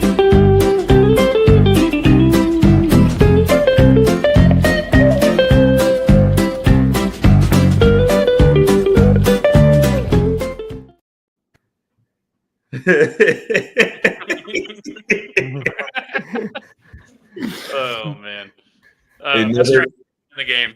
Lara, that's a good answer. Maybe he will get drafted in this. Brian, who is the biggest NFL draft bust since 2000? Let's just get it out of the way. It's Jamarcus Russell to start this draft. It has to be. Yeah, I don't think it could be anybody else. That guy went number 1 overall and was out of the league in less than 2 years. Well, can't be Ryan Leaf because that's not since 2000. Oh, Is it? Was it? Is that Oh. before? I think it's 98. 98. Is it 98? Wow. Mhm. Yeah. And going back Is to that Mel the Peyton Manning Kiper. draft? Mm-hmm. Yep. Huh. So 2 things right there. One, Mel Kiper said it's the best pro day he's ever seen in terms of Jamarcus Russell. And so obviously you're going back, we were talking about Mel Kiper, go full circle in the Mel Kiper game here. Yeah, you're right. There's receipts for you. One of the best pieces of sports memorabilia I've ever seen in my entire life is the Ryan Leaf Indianapolis Colts jersey. This is they pre-made the jersey in case the Colts drafted Ryan Leaf. Instead, obviously, they took Peyton Manning. That's awesome. Good choice. My pick is going to be Courtney Brown, year 2000 to the Cleveland Browns. Number 1 overall pick, did absolutely nothing in the NFL. And if you go number 1 overall and provide no value to your team, that is a significant loss for that team. And this is a trend for the Cleveland Browns. We'll see how they continue. But Courtney Brown's going to be my first pick here. Brooks, who your favorite couple draft busts? You get a couple in a row here. I'm going to go my number 1. I know who both of them are going to be, but since he's the hometown guy, well, not the hometown guy, but we drafted him, Kyle Bowler. Yeah. Got to have him as my number 1. Not actually. It's not actually, but he hits closer to home. But my number 2, which was so interesting to me, is Josh Rosen, the Rosen one. Wow, I was going with him next. Yeah. What happened to that guy? I don't think he played a snap. He played maybe a couple snaps, and that was it. The Rosen one, by the way. I've never heard that. Great call right there. The Rosen one. I love that. He was so mad because he got drafted by the Cardinals, I think, in the 10th overall pick. And he was How do you know that? I don't know. I get stupid knowledge. But he was telling people, like, you're going to regret not drafting me. And then he was only on the team for 1 year because then they drafted was it Kyler Murray? Kyler Murray. And then he got traded to Miami, I think. Sounds about right. And then he was gone. Yeah. He was gone. I wish this went back to 99 so I could take Achilles Smith, but I can't. No. Give me Zach Wilson. Number 2 overall pick, and I know this was a little recent, and he's still in the NFL, so he technically has time to prove me wrong. But I would bet a lot of money that he's not going to because that guy stinks. He is really bad. He is not fun to watch. He is not explosive. He is small. He just nothing looks good about that guy. I'm done with that guy. He's terrible. I'm going to take 2 receivers. One is going to be a person who's currently in jail, Mr. Henry Ruggs. Wow. I think he's getting out soon. That's off the field reasons, but definitely, didn't work out for that guy. And then I'm going to take a guy who I wanted the Ravens really bad. I wanted him to draft really badly. Thank God they did him. John Ross, who was a speedster out of Washington. Who went to Cincinnati. John Ross. That wasn't a very good receiver draft. If I remember, Corey Davis was the other top receiver in that draft, and he ended up, being a decent player, but not a top 5 pick like he. They went to like the Jets or something like that. Yeah. Okay, so I get another one here, and I'm going to stick with quarterback, and I'm sticking with the same draft, the guy who went after the pick after Zach Wilson. Give me Trey Lance. That guy has proved nothing in the NFL, and really the reason I want to take him is because of the boatload that San Francisco gave up to get him. I think it was 2 or 3 first round, 2 or 3 top 20 picks in that draft. In the subsequent draft. So yeah, that was a really, really big miss. Honestly, crazy that the Niners have made it to 2 Super Bowls after making that big of a blunder. It just Yeah. shows the potential that they could have the team that they could have had all that talent. Looks like it might have gone to. Yeah, Trey Lance and Zach Wilson. Brooks, you get 2 in a row here. Who do you like?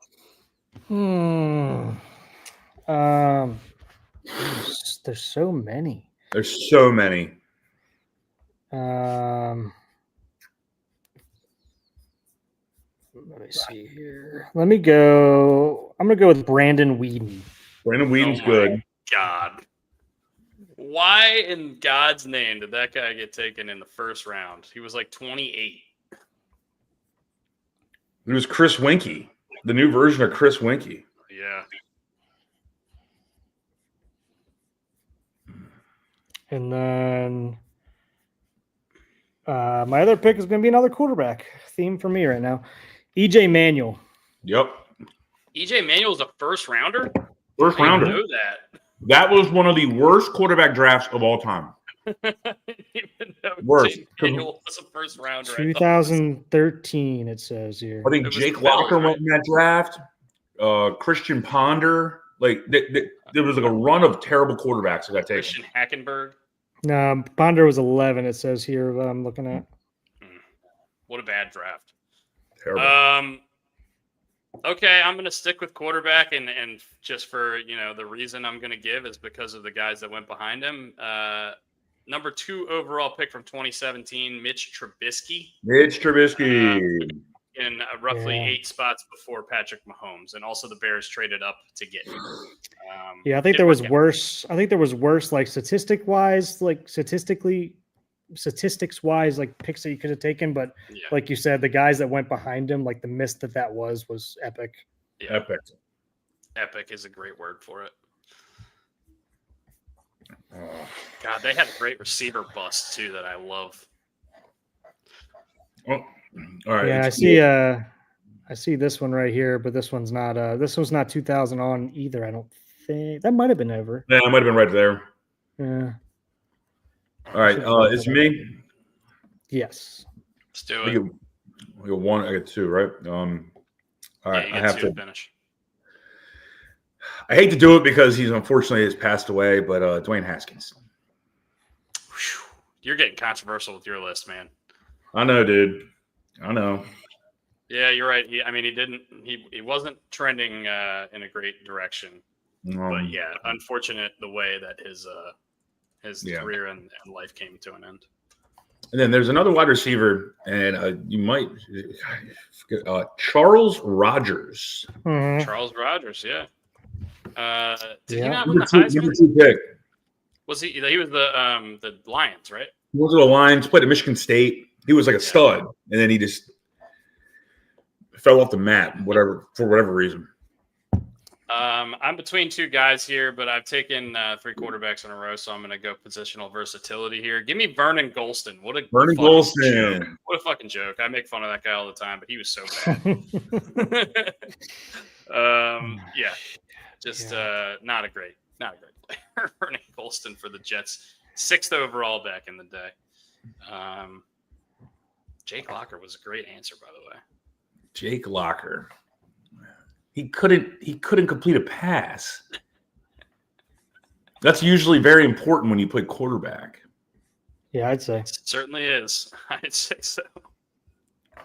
I mean, there's a quarterback that was taken a couple years ago that I guess he had a little redemption arc at the end of last year. Yeah. Sam Darnold? Yeah. Man. I don't want to go with another quarterback, but I have to. Give me Paxton Lynch. Yep. I can't believe that guy was a first rounder. Same thing. John Elway could not evaluate or develop quarterback talent. We are missing a massive one, by the way. Massive. Well, And another who was one for the same team. No. Oh. No, I know I know who you're talking about, but no. Well, we're done the draft. Who is it? Johnny Manziel. Johnny Manziel. You could say Tim Yeah. Tebow. Yeah. That's what I was thinking. I was between. I was like, all right, at least Tim Tebow gave them a little bit of happiness. He Like, won a playoff game. That's what I mean. Paxton Lynch didn't do shit, and that's why I didn't take Johnny Manziel, because I think he did give them a little. He did spark that team a little bit for that year, but yeah, I mean, Hearing Joe Thomas talk about how Johnny Manziel got lost coming to the training facility because he was too drunk from the night prior is amazing. Yeah, he who I basically should have said he taken? just never watched film. He didn't give a shit. JP Lossman. JP Lossman. Yep. JP lose, man. I cannot believe he's a first rounder. Played at Hawaii. Yeah, there's a couple names. Tulane. No, Tulane. Played at Tulane. Blaine Gabbert, Brady Quinn. We've got Blake Blake Bortles. Bortles. Yeah, Joey Harrington back in the day for the Lions. Remember Joey Harrington? That was not He was. great. He wasn't great, but I don't think he was like. I don't think he should be on this list. He actually had some decent games there. Trent Richardson had almost an MVP season, didn't he? No. Well, not MVP, but he had a great year with the Browns. He had a before great got first traded year, for right? pick. Yeah. Mac Yeah. Jones. Mac Same thing. Jones. Good first year, kind of fell off the Well, planet. Yeah. Sure, he's still out. Yeah. There was a Blaine Gabbert, but he led them to a playoff win. you know who? Wide receiver. Played at Oklahoma State. Justin Blackman. Justin Blackman. He was He like got arrested this week. Again? Yeah, he was honestly that guy was super talented, and he was sick at Oklahoma State. He just could not get the off the field issues under control. He had like the Josh Gordon problem. Bortles. Bortles would have been a good one. Yeah, by Bortles. But no. So Bortles would not have. He's the one I'm thinking of. He actually led them to a playoff win, whereas Blaine Gabbert didn't do shit. So. You said led, but their defense that year was fucking nasty. I get it, but he was still the quarterback of the team. Mariota could have been a good one. They almost went to the Super Bowl with Blake Bortles. Think about that for a moment. They absolutely could have won that AFC Championship game too. Should have. Well, once again, that defense was fucking nasty. That's Calais Campbell, Jalen Ramsey in their prime. There's a lot of really good players. AJ Bouye is on that defense, and some guys I'm forgetting, obviously. There was another. It was Nathan Peterman a first round draft pick. If he was, and every talent evaluator who has anything to do with that should be fired from their job. JP Lossman was also a first round draft pick. So. There was a guy for the Bears named Kevin White. Really good in college, and he was. He went to some shit school out in West Virginia. I think it might be called West Virginia University. Matt Elam is another one I thought of immediately. Ravens guy. That guy stunk. How about OJ Howard? OJ Howard, yeah, but he actually had a decent year or two. He ended up having a couple good years with the Bucs. I really wish Sergio Kindle was a first round pick because he would have been my number one overall. Well, he fell down a flight of stairs. This list I'm looking at has Brashad Perryman on it. Oh yeah. Insert wide receiver for the Ravens. Yeah, right. Yeah. Just doesn't usually go well for the old Benz. David Pollock. David Pollock was a first round pick. David Pollock was a great player. He hurt his neck. So we had. I forgot about that. He only played like 2 seasons. He was a stud. He was an All-American at Georgia, and then he hurt his neck. And this is like obviously the modern medicine has changed things, but he had like that cage around his neck, like that like bracket thing where you couldn't like move because his neck was banged up that bad. What about Javid Best? I love that guy. I love him so much. He was so sick at Cal. He was so great at Cal, and I remember he took a hit where I thought his body broke, like his entire body, like every single bone was gone. Yeah. Another guy we didn't mention, Eric Flowers, offensive tackle for the New York Giants, who's Barletta's favorite, or least favorite, should I say. He definitely does not like that guy. And I know this is not technically a bust, but based on where they took him, I always want to mention this guy because I think he's been so disappointing in his career so far. And it's not necessarily fair to him. Kyle Pitts. Guy got drafted like 4th overall. Yeah. That guy doesn't do shit. Who? Kyle Pitts. Tight end out of Florida. Yeah. I know he's like everyone thinks this is finally going to be the year for Kyle Pitts. I know he had 1,000 yards his rookie year. I know he's super young, but I don't know. Just I need. It's to see always him, the man. Kyle Pitts year. Yeah, It's always Kyle going to Pitts' be the year. Kyle Pitts year. You're always going to talk yourself into him being like the 12th fantasy tight end you take, and he's going to be fine. And then you're starting Owen Daniels in week 9. You know. You're just so scorned. I know it's just he's really not even a bust, but it's just he got taken so high, and you know, like you expect a guy who gets taken 4th overall to have much more of an impact. Yeah. Here's a guy I forgot about. Jalen Reagor. Oh yeah. That was the year they took him over Justin 2020. Jefferson. I believe the pick before Justin Jefferson. Justin Jefferson. And the year before that, they took J.J. Arcega-Whiteside over. Oh my God! Somebody I can't remember who, but somebody. Oh my should not goodness! have done. It was bad. Remember Kelvin Benjamin? He had a year though. He had a good. year. Then he got one. He got a little Pillsbury Doughboy. He's huge. Yeah, they had to make him into a tight end, I think, at the end of his career. Yeah, a little doughy. I mean, there's some guys on here that I never even heard of, and that's, hence the draft bust. Well, I mean, obviously, this is pre-2000, but, I always think about, when I think of bust, I mean, Lawrence Phillips, running back out of Nebraska, obviously, unfortunately passed away, but he, went to jail a couple times, and the Ravens were thinking about drafting him. And Ozzie Newsome said, no, we're going to take this tackle out of UCLA over Lawrence Phillips. Do we think Vince Young's a bust? Look, he was the number 1 pick. You probably had higher expectations. Number 2 pick, I think. Probably was number 2 pick. Yeah, you might be right. But the Titans Reggie had went 1, didn't he? No, that was Mario Williams. The Titans had a couple decent. Oh, that was with that him. I wouldn't say Vince Young was a complete bust.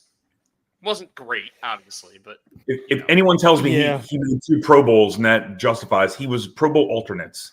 I mean, Tyler Huntley made a Pro Bowl. All right, so I don't care about that. So look, I mean, they should literally put a Pro Bowl alternate in that whenever they talk about it. It shouldn't be Pro Bowl. Yeah, Pro Bowl backup quarterback Tyler Huntley. Yeah, I still can't believe that happened. Yeah, Vince Young, that was the same draft. I think it was Mario Williams, then I think Reggie Bush went 2nd, and then I think Vince Young went 3rd. If I'm right on that, I mean, I got to get a life. I have to get a life. It's just look, man. You remember certain things. There's no rhyme or reason for it. Mario Williams. You're right. I don't know how. Mario Williams, Reggie Bush, Vince Young, and DeBrickashaw Ferguson. DeBrickashaw. This is also the same draft that AJ Hawk went number 5. AJ Hawk was saying some interesting things the other day on the McAfee show when they had Mike McCarthy on, and he was talking about how teams were asking him how many times they said, hey, so you've had your knee scope twice, and he knew he had his knee scope 4 times, and he just went along with it. He just basically said, if they didn't have the information, I wasn't going to give them the information. Yeah. It was pretty I funny. wouldn't either. Yeah, no, I wouldn't either. I don't blame the guy, but it's really funny, like, hearing him be so candid about it now because, obviously I'm sure he was probably freaking out that teams were going to find out that shit back in the day. Yeah, and then I loved when he was talking about, I guess he got caught on camera when he flipped off the other team's bench. He was flipping off a coach that he knew, like as a joke, and he's like, this wasn't even. This was like the 5th time I've done this because I do it all the time to like guys I know. It's like a me, it's like saying, hey, fuck you, like I know you, like guys that he knows and stuff like that. And I guess he got called into the coach. It got called into his McCarthy's office, and he came in like real hot with just a towel on, and he's like, "Why the fuck are you calling me in here?" Then McCarthy's like, "Hold on, calm down. We just need to get our story straight." So McCarthy on McAfee show seemed like an awesome players coach. He seemed like a lot of fun. He gets a really bad rap, but he seemed like he was awesome. Seems like he sticks up for his guys. He's got his guys back. So yeah. Wow, they're doing a Brett Favre documentary coming out on Netflix. That I saw that. Just tweeted about. I didn't see it. Apparently, it's not going to be good. Not good for Brett Favre. Not good for Brett Favre. That's probably a good thing based on how he's lived the last 10, 15 years of his life. So we can throw out some more defamation lawsuits. Yeah. Cool.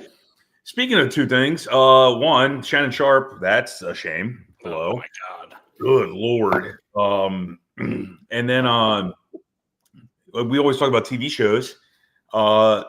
Kate and I watched 24 and 24. It's a cooking show. The chefs stay up. It's 24 chefs. They stay up for 24 hours. They get eliminated throughout the duration of the hours. Definitely a good watch. Good watch. Okay. What's your favorite cooking show? Ooh, Tournament of Champions. Okay. Which is with Guy Fieri, and it's only because it's like the best chefs. So you're seeing like legit, real deal masterpieces being made. 24 was excellent. Yeah, I haven't watched it.